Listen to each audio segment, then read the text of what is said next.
I think this is the most unique character arc that I have ever read as Nadia. Written this character and the arc that she's given this character. It's like, okay, I'm ready to take on this challenge. Great grandfather is Kishorda and your grand uncle is Saeed Jafri Saab. So I didn't know them at all. I never met them. So again, for me, I've learned everything about them after joining the film industry. तो क्यों recently Kiara Advani के अपनी upcoming film toxic में अपने character को उनके career का एक इमोशनल आर्क बताने के बाद लोग अभी न सिर्फ फिल्म में उनके कैरेक्टर को क्रिटिसाइज कर रहे हैं, बल्कि कैसे उन्होंने कुछ ऐसे रोल्स किए हैं जहां पर वो सिर्फ साइड कैरेक्टर ही बन के रह गई हैं, ऐसा भी कुछ लोग रिपीटेडली मेंशन कर रहे हैं। एंड इन फैक्ट एक और सबसे बड़ा क्वेश्चन है कि क्या वाकई कियारा बॉलीवुड की मोस्ट अंडररेटेड एक्ट्रेसेस में से एक हैं या फिर वो बस एक परफेक्ट कमर्शियल हीरोइन टेम्पलेट बन चुकी हैं। और इतना सब कुछ होने के बाद भी कैसे उनका ये कहना कि वो तो हर फिल्म के साथ एक डिफरेंट रोल को एक्सेप्ट करने की कोशिश करती हैं, लोगों को हिपोक्रिटिकल लग रहा है। साथ साथ रिसेंटली अभी एक उनका अनन्या पांडे के साथ इवेंट से जो क्लिप वायरल हुआ उसको लेकर भी क्यों आलिया के पीआर को काफी ज्यादा कॉल आउट किया जा रहा है फॉर प्रोजेक्टिंग कियाराज image in a certain type. तो इन सारी चीजों के बारे में बात करेंगे, बस उससे पहले आप चैनल को सब्सक्राइब जरूर से कर लेना। तो ये सारी डिबेट तब स्टार्ट होती है जब recently Kiara Advani appeared on the March cover of Grazia India, और उस कवर इंटरव्यू सेशन के दौरान जब उनसे उनकी अपकमिंग फिल्म टॉक्सिक के बारे में कुछ क्वेश्चंस पूछे जाते हैं, स्पेशली उनके कैरेक्टर नादिया को लेकर उनसे कुछ रिएक्शंस के बारे में पूछा जाता है, तो उनका रिप्लाई था कि इस फिल्म में उनका कैरेक्टर एक काफी यूनिक इमोशनल आर्क से गुजरता है एंड वो कुछ ऐसा है जो उन्होंने पहले अपने करियर में कभी भी एक्सप्लोर नहीं किया था, और इसी वजह से वो ये चैलेंज को ले पाई। अब जिसके अलावा फिल्म में उनके इसी कैरेक्टर को लेकर उनके थ्रू बताए गए एक पुराने स्टेटमेंट को लोग यहाँ हाईलाइट करते हैं, जहाँ बेसिकली उन्होंने ये मेंशन किया था कि फिल्म के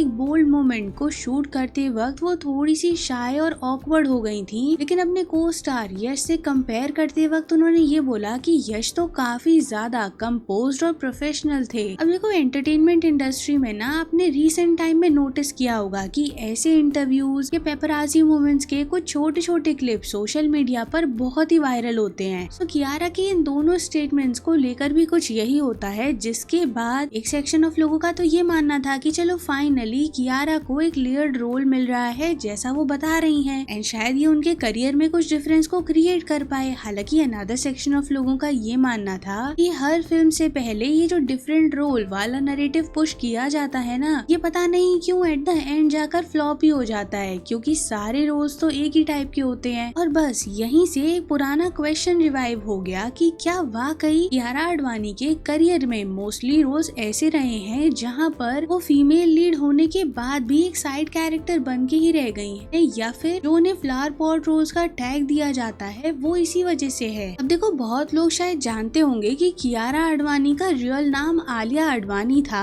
और इंडस्ट्री में एंट्री से पहले ही उन्होंने अपना नेम चेंज किया था, जो by the way Salman Khan के सजेशन पर ही था, क्योंकि बॉलीवुड में जिस टाइम पर कियारा एंट्री करने वाली थी आलिया भट्ट ऑलरेडी प्रेजेंट थी। और इसके बाद जब कियारा ने डेब्यू किया फिल्म फुगली से, अब हालांकि उस टाइम पर ना तो ये फिल्म इतना अच्छा परफॉर्म कर पाई थी, ना ही कियारा को उतना रिकॉग्निशन मिल पाया था। अब हालांकि इसके अलावा जब उन्होंने MS धोनी फिल्म की थी, जहाँ पर कियारा ने साक्षी धोनी का रोल प्ले किया था, जो था तो छोटा सा ही रोल फिल्म में, लेकिन फिल्म तो मैसिव हिट बन गई थी ना। बट इसके बावजूद कियारा का करियर इमीडिएटली स्काई रॉकेट नहीं हुआ, या फिर उन्हें उतना फेम या अटेंशन नहीं मिल पाया। इसका मेन रीजन रहा था फिल्म में दिशा पटानी का कैरेक्टर, जिसने आई गेस सारा लाइमलाइट ही ले लिया था कियारा से। एंड एक्चुअली यही सारी चीजें कियारा के करियर का टर्निंग पॉइंट भी बनती हैं, एंड एक्चुअली यही सारी चीजें ना उनकी कुछ फिल्म तक रिपीट होती रही थी। बट टू जब 2018 में लस्ट स्टोरीज रिलीज होती है, तो उस फिल्म का एक पर्टिकुलर सीन इंटरनेट पर एक्सट्रीमली वायरल हो जाता है। सीन बोल्ड था, अनएक्सपेक्टेड था, जिसके बाद लोगों ने कियारा को नोटिस करना तो शुरू कर दिया था, लेकिन उनको जो real mainstream breakthrough मिला था ना, वो 2019 में आई फिल्म कबीर सिंह से ही मिला था, जो फिल्म बॉक्स ऑफिस पर मैसिव ब्लॉकबस्टर रही थी। एंड कियारा का कैरेक्टर प्रीति काफी डिस्कशंस में रहा था। हालांकि लोगों को तब भी ऐसा लग रहा था कि शाहिद का कैरेक्टर शायद ओवरशैडो कर जाए कियारा को, लेकिन इस बार थैंकफुली वैसा नहीं होता कियारा के साथ और उन्हें भी वो लाइमलाइट मिलती है। लोग उनके कैरेक्टर को काफी पसंद कर रहे होते हैं। हालांकि क्रिटिक्स ने तो काफी प्रॉब्लमैटिक बता दिया था मूवी को, लेकिन एक बात तो काफी क्लियर थी कि कियारा सडनली एक मेन स्ट्रीम बॉलीवुड एक्टर बन गई थी। एंड कट टू इसके बाद उनकी फिल्म्स का लाइनअप काफी स्ट्रॉन्ग होता चला गया, starting from good news, Shershaah, Bhool Bhulaiyaa 2, सत्य प्रेम की कथा, जिनमें से काफी फिल्में कमर्शियली सक्सेसफुल रही हैं। स्पेशली शेरशाह मूवी जहां वो ऑपोजिट फीचर थी सिद्धार्थ मल्होत्रा के, वो काफी ज्यादा हिट रही थी एंड उसने ही दोबारा से कियारा को वो कबीर सिंह वाला फेम दिलवाया था। सो इन शॉर्ट कियारा एक सेफ कमर्शियल हीरोइन का टैग तो पा चुकी थी, लेकिन क्रिटिसिज्म उनके रोल्स को लेकर फिल्म में हमेशा ही रहा है। एज इन काफी सारे लोग कहते हैं कि उन्होंने सर्टेन काइंड ऑफ रोल्स किए, जिस वजह से वो फ्लावर पॉट रोल वाली डिबेट दोबारा से इनिशिएट हो गई। एंड इनफैक्ट टॉक्सिक में भी उनके कैरेक्टर को लेकर अभी जितना बताया गया है, जितने फोटोज पोस्टर वगैरह के थ्रू आए हैं, उसको लेकर भी ना लोगों का यही मानना है कि क्योंकि फिल्म में लीड एक्टर तो एक ही हैं, लेकिन एक्ट्रेसेस वहाँ पर कियारा के अलावा और भी काफी सारी हैं। एंड इवन अगर आप उनका नाम देखोगे तो आपको लगेगा कि काफी अचीवेबल एक्ट्रेसेस को कास्ट किया गया है। तो इसी वजह से जब कियारा ने रीसेंट स्टेटमेंट दिया ना कि नहीं, उनकी फिल्म में रोल काफी डिफरेंट होगा और ऐसा नहीं है कि काफी छोटा सा पार्ट वो प्ले करने वाली हैं, एज इन उनका तो ये मानना था कि यश का जैसा रोल है ना इम्पोर्टेंट फिल्म में, कुछ हद तक वैसा ही पैरेलल उनका भी होगा। अब हालांकि इसको लेकर स्पेकुलेशंस बहुत ज्यादा हैं। एज इन जहाँ एक सेक्शन ऑफ लोग टॉक्सिक के लिए काफी एक्साइटेड हैं, वहीं अनदर सेक्शन ऑफ लोग ये कह रहे हैं कि कहीं